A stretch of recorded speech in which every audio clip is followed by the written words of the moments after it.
Boa noite. Eita! Se você lembra que nós falamos na semana passada, nós falamos sobre a música do Roberto Carlos. Você ficou cantarolando a música essa semana, né? Confessa aí. Não sei, não precisa, depende do gosto musical de cada um. Nós não vamos brigar por isso.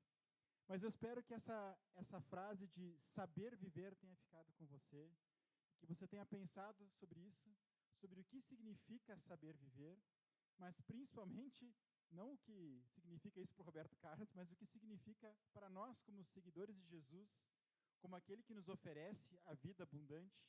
O que significa viver dessa forma? O que significa viver de uma forma que nós podemos experimentar a vida plena que Jesus nos oferece? E nós terminamos a nossa mensagem domingo passado falando de Ezequiel, do profeta Ezequiel, que ele dizia, olha, lá em Ezequiel 36, né, que ele diz assim, eu lhes darei um coração novo e porém um espírito novo no interior de vocês, tirarei de vocês o coração de pedra e em troca darei um coração de carne. Porei o meu espírito no interior de vocês e os levarei a agir segundo os meus estatutos e a obedecer fielmente as minhas ordenanças. Então, muitas vezes, quando nós ouvimos falar de lei, a gente fica meio assim, né? A gente fica assim meio, é uma coisa que a gente não gosta muito. E muitas vezes, quando a gente pensa na lei do Antigo Testamento, a gente pensa assim, não, mas a gente é do Novo Testamento, a gente é crente, né? A gente está na era do Espírito. E o texto aqui diz que justamente que uma das coisas que o Espírito de Deus faz na nossa vida é nos levar a ter uma vida de obediência, uma vida de acordo com a vontade de Deus. Então, a lei do Antigo Testamento, ela existe sim para mostrar como a gente é mal, por um lado, né? Como a gente não consegue fazer a vontade de Deus, mas ela também existe para nos mostrar qual é a vontade de Deus. O que Deus gostaria que nós fizéssemos. E nós vimos, então, que a própria palavra lei, né, que em hebraico é Torá, ela não significa necessariamente um código penal, né, um código assim que tem artigo, parágrafo, inciso, não é necessariamente aquilo, mas também é uma palavra que significa ensino ou instrução, aquele ensino que pais passam para os filhos, e nós vimos que esses 10 mandamentos, a Bíblia, na verdade, originalmente não chama eles de mandamentos, eles chamam eles das 10 palavras. Então nós não deveríamos olhar para essas leis, ou para esses mandamentos, ou para essas palavras, com uma forma legalista. Nós vimos que isso que era os fariseus faziam isso. Os fariseus olhavam para isso e queriam fazer um checklist ali, dizendo assim, fiz, estou de boas. E Jesus vai dizer assim, gente, não é um checklist. Não é só assim, cumprir tabela. Você tem que olhar um pouco mais abaixo da superfície, você tem que começar a olhar um pouco no seu coração. Então, na semana passada, nós falamos das primeiras 4 palavras, né? Nós falamos de fazer de Deus a nossa maior prioridade, que é a lição do primeiro mandamento, da primeira palavra, de se relacionar com Deus como Ele é, e não como a gente gostaria que Ele fosse, de falar com Deus diariamente e honrar o seu nome no nosso falar e no nosso agir, e de estabelecer um ritmo saudável de trabalho e descanso para as nossas vidas. E nós vimos, então, podemos ver que essas primeiras 4 palavras, elas, de certa forma, giram em torno do primeiro mandamento, né? Porque se você fizer de Deus a sua prioridade, você vai, provavelmente, né, tudo indica que você vai se relacionar com Deus, que você vai falar com Ele e que você vai ter um estilo de vida que glorifique o nome dEle. E, na mesma forma, nós podemos ver que as 6 últimas palavras que nós vamos olhar hoje, né, os 6 últimos mandamentos, eles giram em torno do último mandamento. Então, nós vamos dar fazer essa comparação hoje. Então, vamos lá para Êxodo 20. Vamos ler de novo o texto, né? A gente já leu semana passada, é bem conhecido, mas vamos aí refrescar a nossa memória, né? Êxodo 20.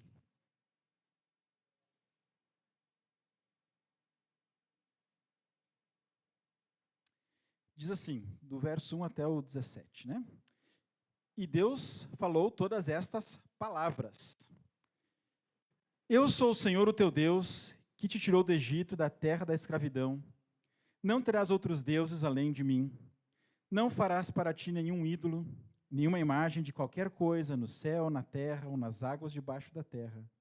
Não te prostrarás diante delas, nem lhes prestará culto, porque eu, Senhor, o teu Deus, sou Deus zeloso, que castiga os filhos pelos pecados dos seus pais até a 3ª e 4ª geração, daqueles que me desprezam.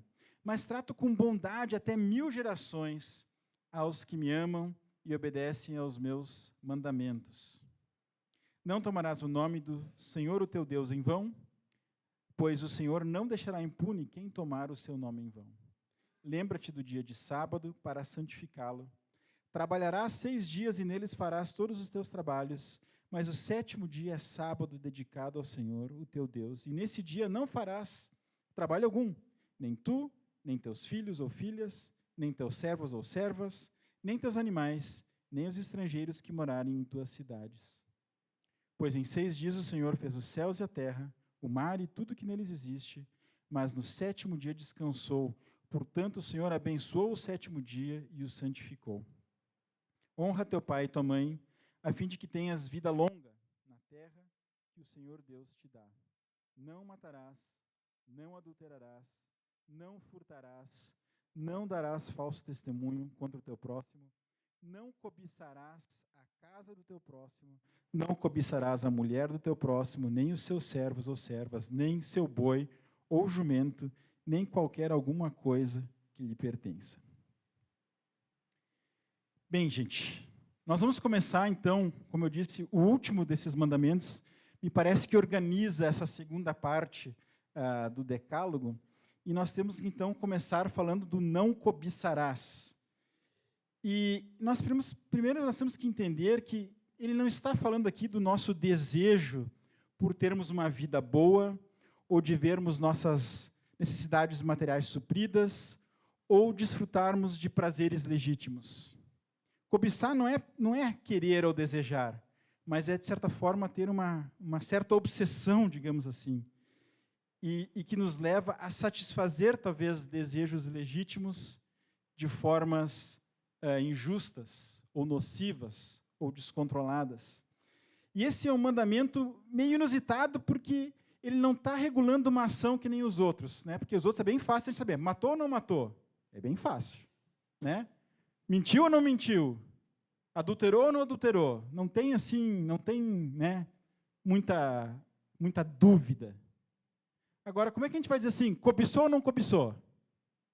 Não sei, né? Não dá, não tem uma coisa assim.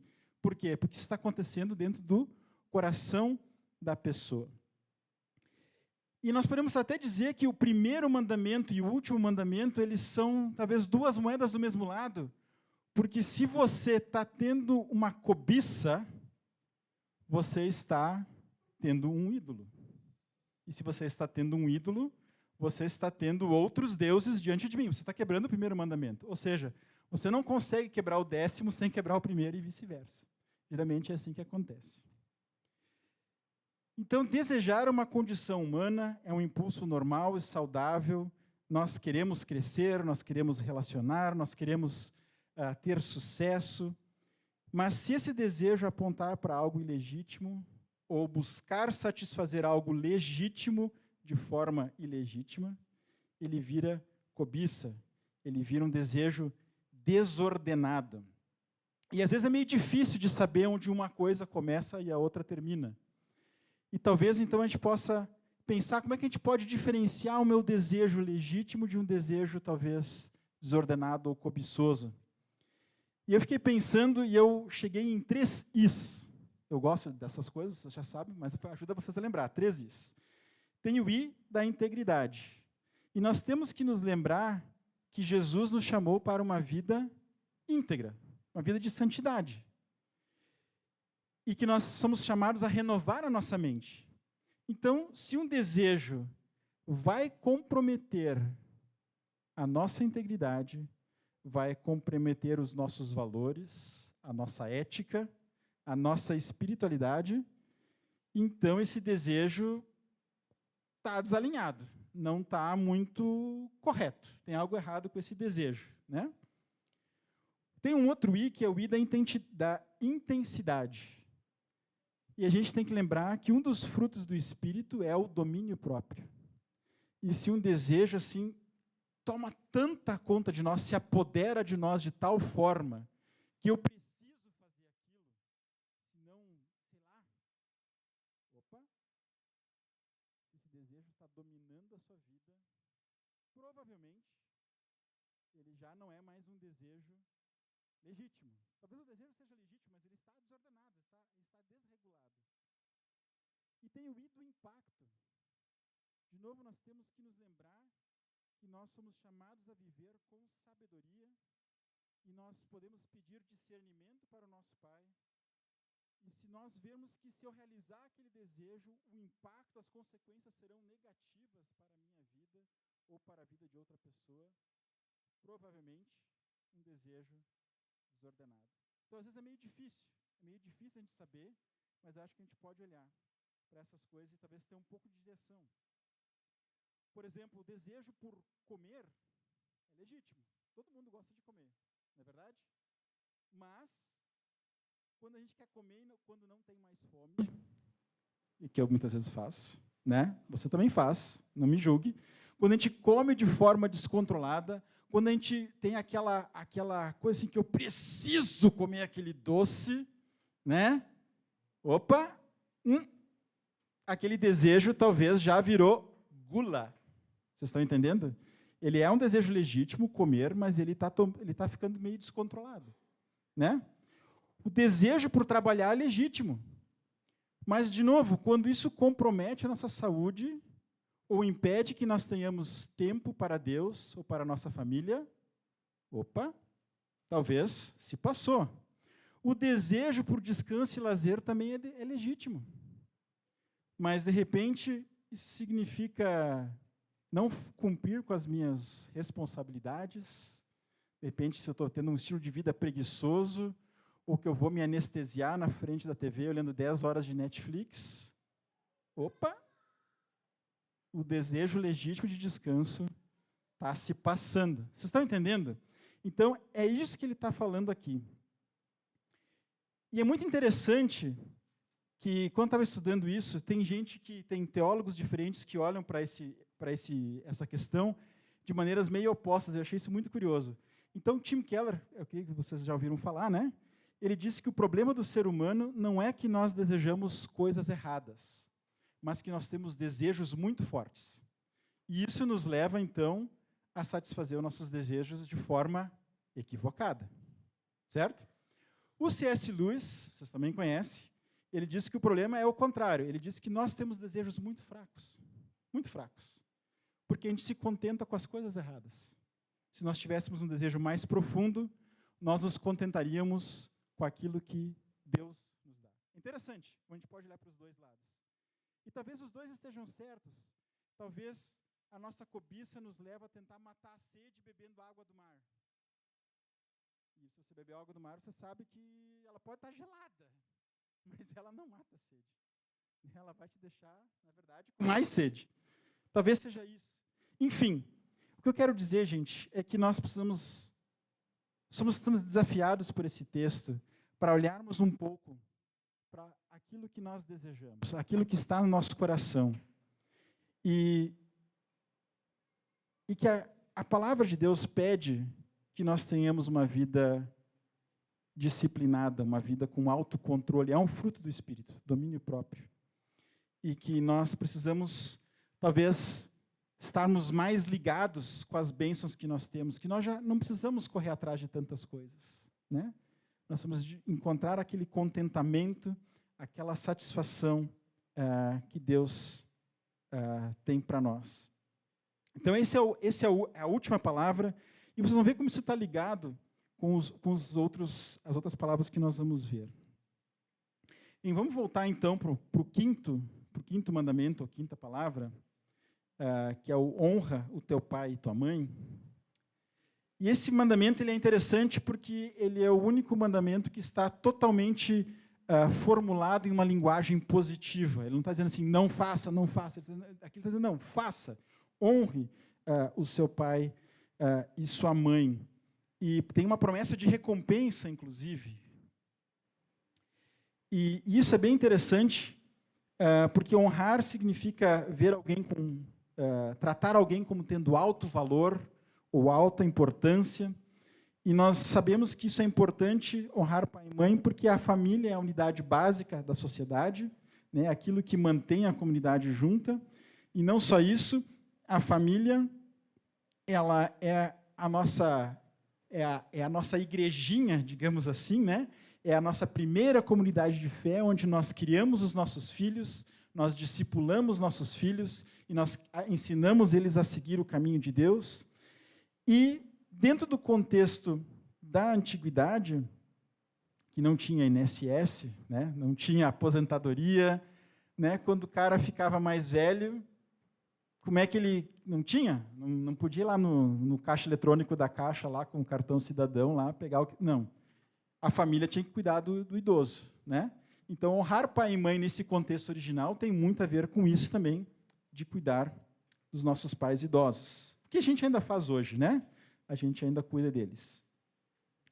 Então, honrar pai e mãe não é uma coisa que nós fazemos de igual modo ao longo da vida. Quando a gente é mais novo, nós honramos pai e mãe, muitas vezes através da obediência, né? Assim que os filhos pequenos, principalmente, honram os pais, através da obediência. Mas nós, quando somos mais velhos, que nem eu, não sou tão velho assim, né? Mas eu tenho que honrar meu pai de forma diferente. Eu não devo ao meu pai mais obediência, assim como meu filho deve a mim, né? Mas eu ainda, dentro do possível, mantenho contato, ouço conselhos, e tem um aspecto do honrar pai e mãe, que também significa que nós somos chamados a amadurecer. Porque nenhum pai quer ter um crianção de 30 anos morando na sua casa. Né? Ele tem que amadurecer. Não estou dizendo que a gente não possa ajudar nossos filhos adultos, não é isso. Né? Mas uma forma de honrarmos nossos pais também é nós nos tornarmos adultos, nós nos tornarmos pessoas responsáveis.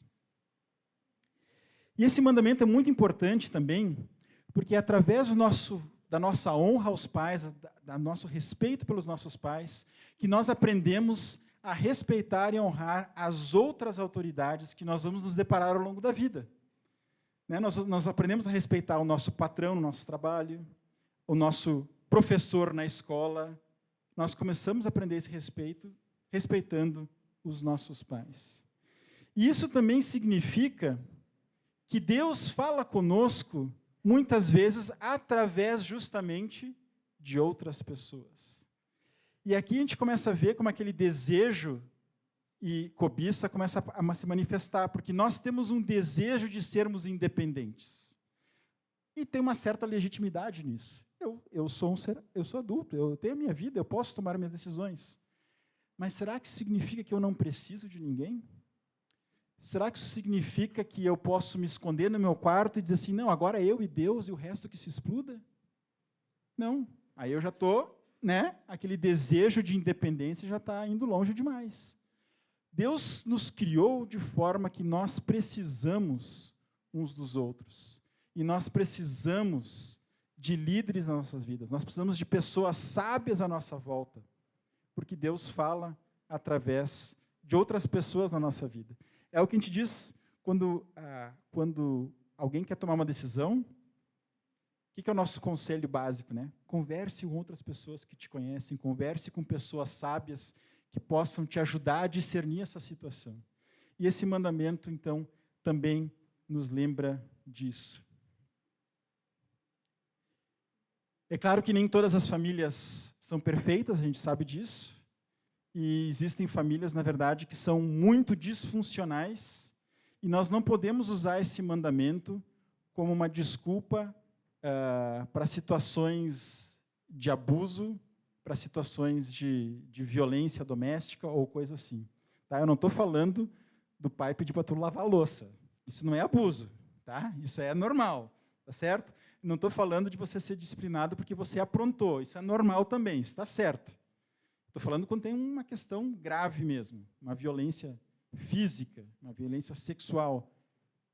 Nessa hora, nós precisamos buscar ajuda e não simplesmente dizer assim, não, tem que honrar pai e mãe e tal. Não, não é assim. Você está numa situação diferente nesse caso. Certo, gente? Vamos adiante. Vamos para a nossa próxima palavra aqui, que é o não matarás. Não matarás. Esse é fácil, né? Porque eu acho que esse aqui... Eu acho que ninguém aqui puxou um 38 e saiu dando tiro em alguém. Espero que está tranquilo, né? Nesse aspecto aí. E esse mandamento é bem interessante, essa palavra aqui, ela está falando de assassinato. É uma palavra que não é usada em contexto de guerra, certo?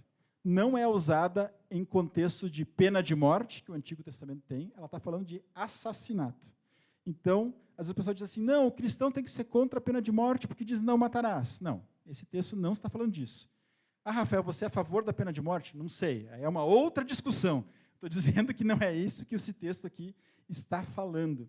Ele está falando de tirar uma vida de forma ilegítima ou ilegal, certo? E esse assassinato, obviamente, é errado, porque Deus é o autor da vida, a vida humana é sagrada, e esse é um mal irreversível. Você está entendendo, né? Se você roubar de alguém, você pode devolver. Você tem como consertar. Esse aqui não tem como consertar. Esse aqui, né? Então, não matar literalmente é fácil, eu diria, relativamente fácil, né? Mas se nós queremos obedecer esse mandamento mais a fundo, a gente tem que olhar um pouquinho mais a fundo. Então, deixe seu dedo aqui em Êxodo 20, e vamos para Mateus 5, porque no capítulo 5 de Mateus, nós temos o Sermão do Monte, onde Jesus dá uma... como é que eu vou dizer? Ele dá uma explicada em algumas coisas, né? Mateus capítulo 5, verso 21.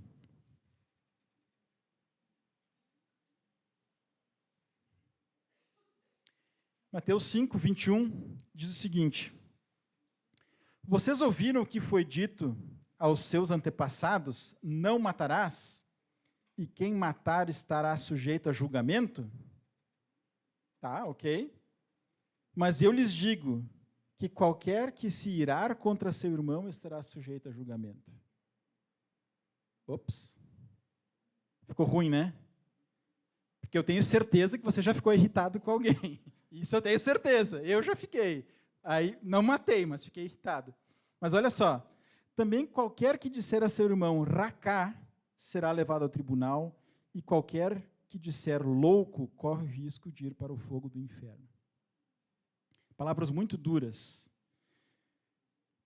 Mas, de novo, nós temos que pensar aqui em algumas coisas, né? A primeira coisa que nós temos que pensar é que, olhar aqui, é que Jesus não está corrigindo o mandamento, né? Parece, mas assim, vocês ouviram o que foi dito, eu digo, parece que ele está corrigindo. Não está corrigindo, ele está indo mais a fundo, né? E ele começa, então, a mostrar que não basta não matar, mas nós temos que lidar, talvez, com um instinto assassino que nós temos dentro de nós. E aí a primeira coisa que nós temos que, talvez, nos ligar é que, quando nós estamos irados, nós temos que reconhecer isso. Nós temos que reconhecer que estamos irados. E aqui o texto é bem duro, mas em outras passagens nós vemos que é possível você ficar irado e não pecar.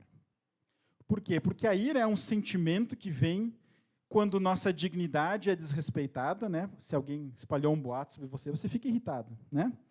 Ou quando seus direitos ou necessidades não estão sendo satisfeitas, né? Você fez uma compra e o pessoal não entregou, você fica irritado.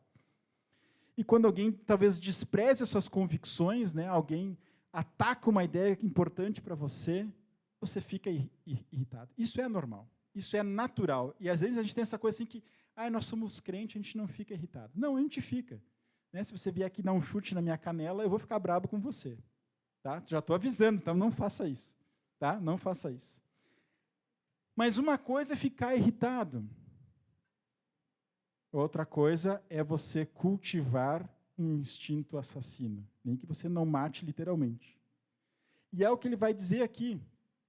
Quando ele fala de chamar o irmão de racá, é uma palavra que a gente não sabe, tanto é que eles nem traduziram, né, porque é difícil não se achou uma tradução certa, mas tem gente que diz que é aquele som que a gente faz quando a gente vai limpar a garganta e dar aquela cuspida, assim, sabe assim,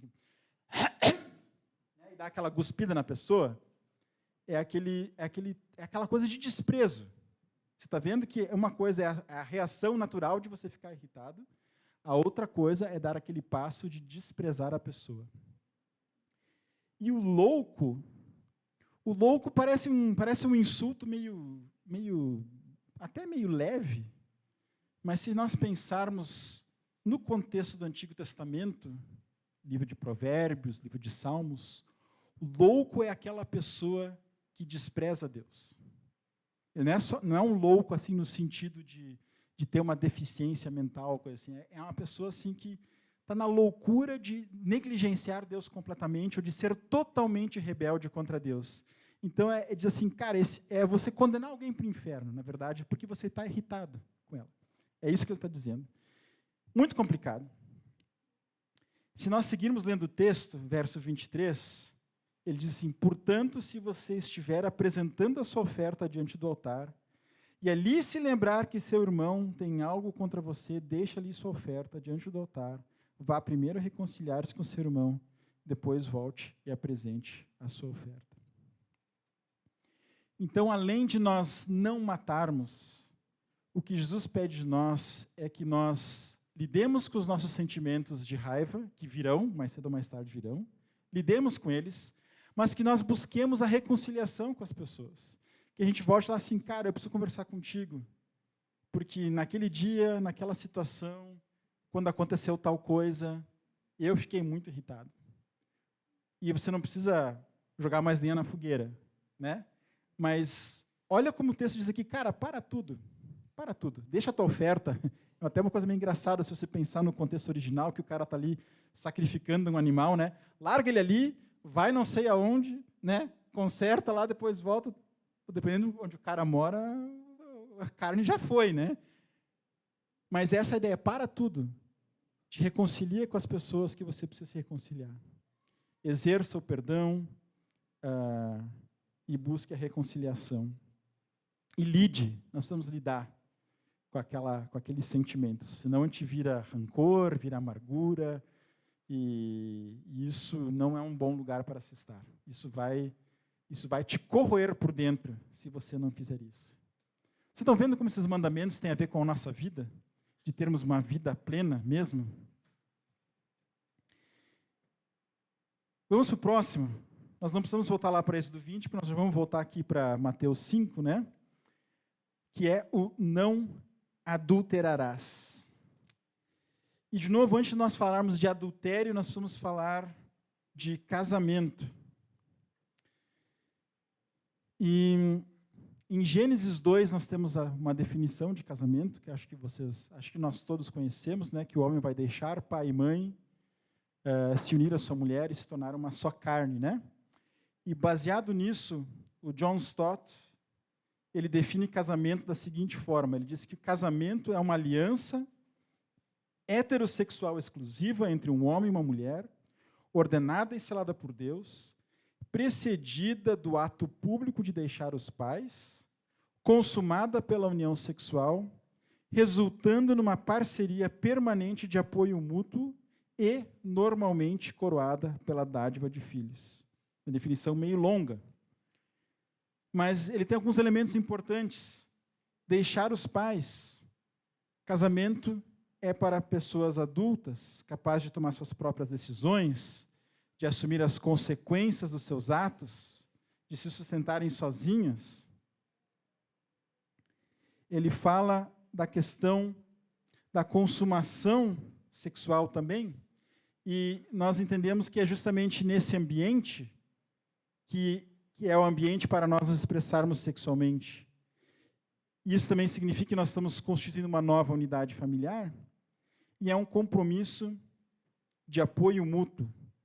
A ideia do texto lá de que o homem se unirá à sua mulher, lá de Gênesis, que nós não lemos, o verbo mais literal é colar, né? Colar. Então pense se você pegar uma folha, 2 folhas, e você colar com um tenaz mesmo, espera secar, e aí tenta separar elas depois. Né? Vai dar ruim essa separação aí. E é por isso que a separação de um casal é sempre algo muito, muito dolorido. Isso é o que a Bíblia vê como um casamento. E o que está fora disso, em termos sexuais, que esse é o mandamento, o que está fora disso a Bíblia vê como algo equivocado, vê como algo pecaminoso, vê como um desejo ilegítimo. No Antigo Testamento, na cultura do Antigo Testamento, lá, né, na cultura da Antiguidade, nós sabemos que o adultério ele era definido de um jeito diferente do que nós talvez definimos hoje, mas o adultério era quando uma mulher casada se envolvia com um homem, quer ele fosse casado, quer não. Você diz assim, pô, Rafael, mas que troço estranho, né? É um troço estranho. Por quê? Porque a lei está tentando resolver um problema daquela época, né? Mas não necessariamente expressa aquilo que Deus gostaria. Né? Então, nós temos que entender isso. Não é que não basta nós simplesmente não adulterarmos. Deus quer que a gente tenha, de fato, um casamento bem. E, por isso, aqui nós falamos o que está fora disso é o que Deus vê como problemático, né? Então, mesmo o sexo consensual entre duas pessoas não casadas, a Bíblia vê como errado, vê como pecado. Não é adultério, né? Não é tecnicamente falando, mas ainda assim está errado. Por que o mandamento fala de adultério e não de outras coisas? Porque esse pecado destrói a família. Ele tem um potencial de dano muito, muito maior. Não é algo leviano. Dá uma série de problemas, né, com a família, com os filhos, enfim, é bem complicado. Então, gente, quando nós falamos de ver a dimensão positiva desse mandamento, então, nós temos que entender que o casamento, aos olhos de Deus, é muito mais do que uma construção social, né? Não é simplesmente um negócio que a gente inventou ali para regulamentar a sociedade, não, é algo que Deus instituiu. Na verdade, Deus compara o relacionamento dele conosco, como igreja, como um casamento. Né? Deus se casou com o seu povo, digamos assim, no sentido de que ele está comprometido conosco. Né? Ele tem essa aliança conosco. Essa visão também vê que o sexo é algo bom, e muitas vezes na história da igreja se tem uma visão ruim de sexo. Mas o sexo é bom dentro desses limites que Deus estabeleceu. E nós temos que lembrar que a tentação em si não é pecado. Nós já vimos isso, né? Você tem o desejo de comida e você tem a gula, né? Você tem a raiva, você tem o instinto assassino. E você pode, sim, admirar a beleza de uma pessoa sem pensar bobagem. Tá? A gente precisa entender isso. E isso nos mostra também que a lealdade nos relacionamentos é algo muito importante aos olhos de Deus. E é interessante que no mundo de hoje, em que o sexo é tão importante, a gente pensa que uma pessoa que não está... A cultura pensa isso. Se a pessoa não tem relações, ela é uma pessoa incompleta, muitas vezes. E é interessante que Jesus foi o homem, o ser humano mais pleno, mais perfeito, e ele foi um celibatário. O apóstolo Paulo, até onde a gente sabe, foi uma pessoa solteira. Então, nós também temos que saber que não tem nada de errado em ser solteiro. Não tem nada de errado. Porque, nesse sentido, o desejo sexual é diferente dos outros. Porque se você tem desejo de comida e você não comer, você vai, eventualmente, morrer. Se você está com sede, desejo de bebida, e você não satisfazer isso, você vai morrer de sede. Mas se você está com desejo de fazer sexo e você não fizer, não vai acontecer nada com você. Você vai continuar vivo. Você não vai morrer. Você está entendendo? Então não tem, a gente não precisa, nossa cultura tem valorizado talvez isso a um extremo. E nós precisamos entender que é possível ter uma vida plena sem sexo, mas não sem amizades, mas não sem relacionamentos, mas não sem algum outro tipo de intimidade. Vamos adiante. Vamos voltar lá para Êxodo. Não furtarás é o nosso próximo mandamento. E é um mandamento interessante porque ele não diz aqui o que a gente não deve furtar, porque essa mesma palavra poderia ser traduzida não sequestrarás. É a mesma palavra para sequestrar e roubar, bem interessante. Mas aqui parte do pressuposto, então, se não é para furtar, é porque as pessoas têm direito a ter a propriedade, têm direito a ter as suas coisas. Parece uma ideia bem moderna, né? Bem atual. Mas nós também temos que ir um pouquinho mais a fundo, porque a visão bíblica não é que a propriedade é minha. As coisas não são minhas. Né? A visão bíblica é que tudo pertence a Deus. Então, a minha casa, eu posso ter a escritura com o meu nome, ou o carro com os documentos do meu nome, a gente tem que saber que, no fundo, isso pertence a Deus. Eu sou um gestor, eu sou um administrador das coisas que Deus me confiou. E nesse mundo, de novo, é um desejo natural de nós termos coisas, de nós termos um carro, de nós termos a nossa casa, mas é muito fácil de nós corrermos atrás de bens materiais. É uma coisa que nós vivemos hoje, né, nesse mundo de propagandas, de consumismo, de estarmos sempre correndo atrás de alguma coisa. E é muito fácil para a gente se envolver por isso e de também, quando a gente pensar assim, em bênçãos de Deus, de definir bênçãos de um modo material apenas.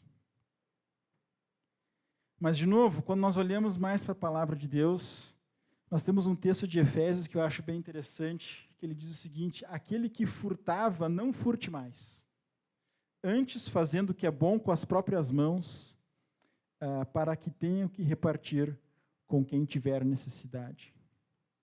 Perceba que o furto, ele é você tirar algo de alguém que não te pertence, você tirar aquilo. E a versão bíblica, o padrão bíblico é o contrário. Olha, em vez de você tirar algo de alguém, produza alguma coisa e dê para alguém. Inverte tudo, né? E nós estamos falando talvez um pouco disso, com essa questão das enchentes, de nós servirmos as pessoas, de nós ajudarmos de alguma forma. Então, em vez de nós roubar ou se aproveitar dos outros, né? Somos chamados a ajudar, a servir, em vez de querer apenas receber, de compartilhar. Vamos lá, falta um. Não darás falso testemunho contra o seu próximo. E é interessante que muitas vezes nós associamos esse mandamento com o não mentir, mas a palavra testemunho nos remete a um processo judicial, e que na antiguidade dependia do testemunho das pessoas.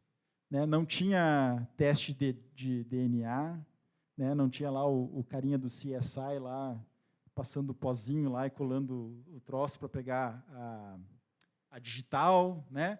Não tinha isso aí. Então, como é que você sabe que alguém é culpado de um crime? Pelo testemunho das pessoas.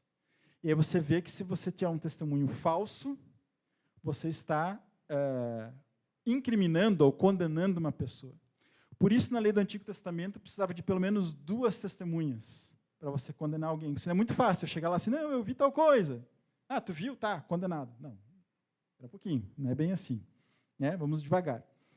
Então, esse é o sentido de que tem aqui.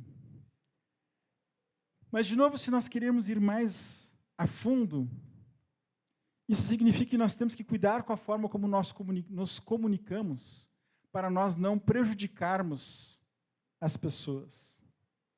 E aí nós vemos de novo no texto de Efésios que nós devemos deixar a mentira e falar aquilo que edifica.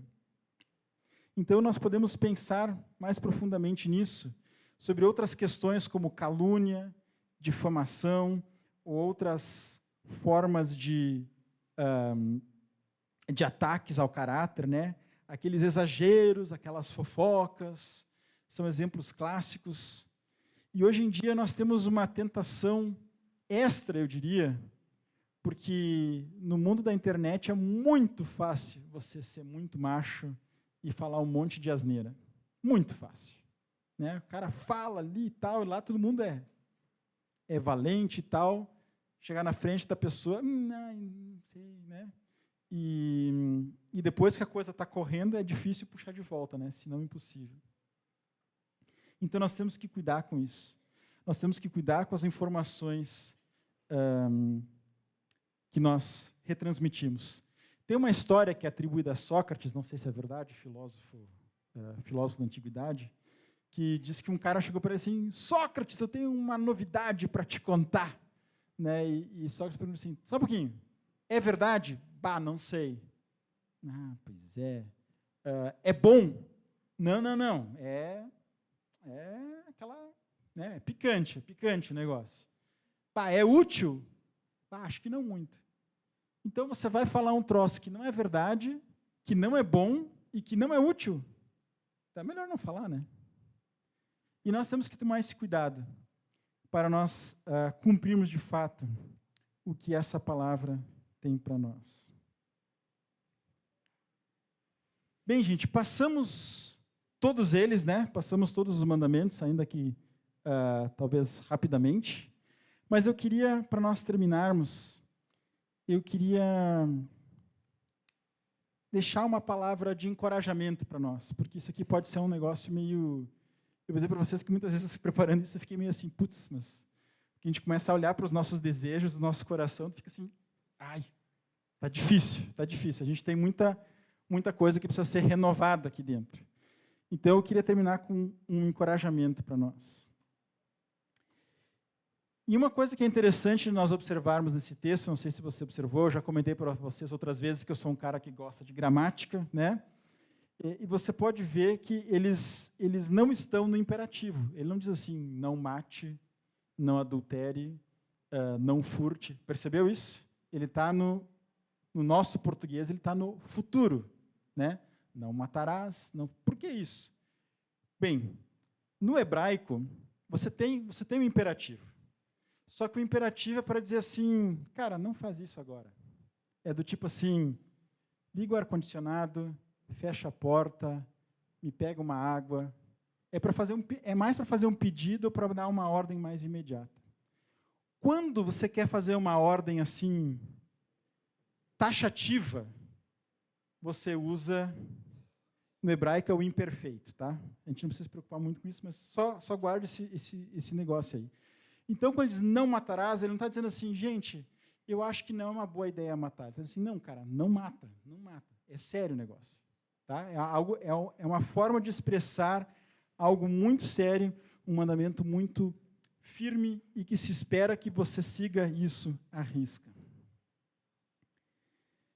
Mas uma coisa interessante, esse mesmo imperfeito do hebraico é o mesmo tempo verbal para as promessas. E aí, quando a gente olhar outros textos, a gente não vai abrir todos eles aqui, eu vou citar alguns deles. Presta atenção na linguagem que acontece mais adiante aqui na própria lei, quando Moisés está falando com o povo, por exemplo, e o povo está dizendo assim, olha, as nações na terra prometida são mais numerosas do que nós, como é que nós vamos expulsar as nações? E Moisés diz assim, não terás medo delas. Interessante. É um mandamento? Talvez. Lembre-se de que o Senhor, o seu Deus, fez ao faraó e a todo o Egito. Mais adiante ele vai dizer assim, o povo está preocupado de novo, mas como é que vai ser? E de novo Moisés diz assim, olha, pois o Senhor, o seu Deus, os está levando a uma terra boa, onde não faltarás pão, digamos assim, né? E onde não terá falta de nada. Mais adiante no livro de Juízes, Gideão tem uma visão de um anjo, e ele pensou que ele ia morrer, né? E ele diz assim, quando Gideão viu o anjo do Senhor, exclamou, ai de mim, soberano Senhor, vi o anjo do Senhor face a face. O Senhor, porém, lhe disse, paz seja com você, não tenha medo, tu não morrerás. No Salmo 91, fala daquele que se esconde, né, na sombra do Altíssimo, aquele que busca a proteção em Deus, diz: tu não temerás o pavor da noite. É muito interessante porque, por um lado, o decálogo, então, são esses mandamentos, são essas orientações de vida, mas será que também não poderiam ser promessas? Eu achei muito interessante pensar nessa possibilidade. E eu queria convidar você a olhar para Apocalipse, lá no finzinho, Apocalipse 21.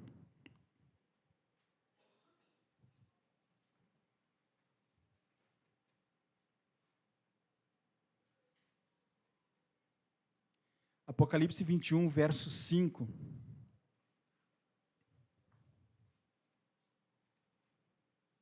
Esse aqui é lá o final, né? O final da história.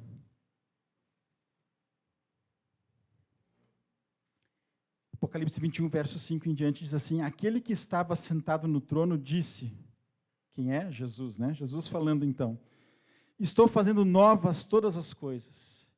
E acrescentou: escreva isso, pois estas palavras são verdadeiras e dignas de confiança. Disse-me ainda: está feito. Eu sou o Alfa e o Ômega, o princípio e o fim. A quem tiver sede, darei de beber gratuitamente da fonte de água viva. O vencedor herdará tudo isso, e eu serei o seu Deus, e ele será o meu filho. Mas os covardes, os incrédulos, os depravados, os assassinos, os que cometem imoralidade sexual, os que praticam feitiçaria, os idólatras e todos os mentirosos, o lugar deles será no lago de fogo que arde com enxofre. Esta é a segunda morte. Eu não li, eu sei que eu falei que ia dar um encorajamento, mas parece que esse final ficou meio estranho. Mas percebam como essa lista aqui, ela é muito parecida com os 10 mandamentos. Vocês perceberam? E você percebeu qual é o destino das pessoas que não vivem assim? Percebeu? Então eu não li isso para assustar você, eu li isso para mostrar que esses são comportamentos que não combinam com aquilo que Deus quer fazer na nossa vida. Não combinam com aquilo que o Espírito Santo está fazendo na nossa vida. E se você leu essa lista e você ficou pensando assim, ficou ruim para mim? Eu queria dizer que o texto antes disso começa assim: olha, quem tiver sede, eu darei a água da vida. Essa é a promessa que Jesus tem para nós. Que se nós reconhecermos que nós não conseguimos cumprir esses mandamentos, ou que nós não temos cumprido esses mandamentos, se nós reconhecermos que estamos em falta, e nós buscarmos a Ele, Ele vai nos dar a água da vida. Ele vai saciar a nossa sede. E Ele vai nos transformar em pessoas que não são aquelas pessoas que estão lá do verso 8 em diante. E eu acho isso muito encorajador. Porque isso quer dizer que se eu estou buscando andar com Jesus, um dia não vai ter mais nenhum falso ídolo no meu coração. Isso quer dizer que um dia não vai ter mais ódio no meu coração. Vocês estão entendendo? Um dia não vai ter mais pensamento impuro no nosso coração. Um dia não vai ter mais mentira no nosso coração. É isso que Jesus quer fazer na nossa vida. E eu queria terminar com aquela promessa que nós temos em Filipenses, que diz que aquele que começou a boa obra em nós vai terminá-la. Vai. Não talvez, não quem sabe, mas vai terminar. Vamos orar. Pai, nós queremos te louvar pela tua fidelidade nas nossas vidas, e nós sabemos que mesmo quando nós não somos fiéis, tu és fiel. Nós sabemos que tu já fez tudo o que nós precisávamos, tu já deu o que tu tinha de melhor por nós, tu deu o teu filho pelos nossos pecados, Tu deu do Teu Espírito na nossa vida. E nós sabemos, Pai, que nós, tantas vezes, não vivemos de acordo com a nossa nova vida que nós temos em Ti, Pai. Mas nós queremos confiar nessa promessa.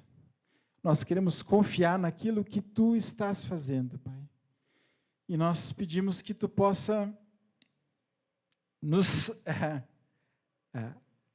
ajudar a não Te atrapalhar, a deixar, de fato, Tu lidar com aqueles desejos que estão no nosso coração, Pai. E Tu sabes o que nós temos, Tu sabes a luta que cada um tem.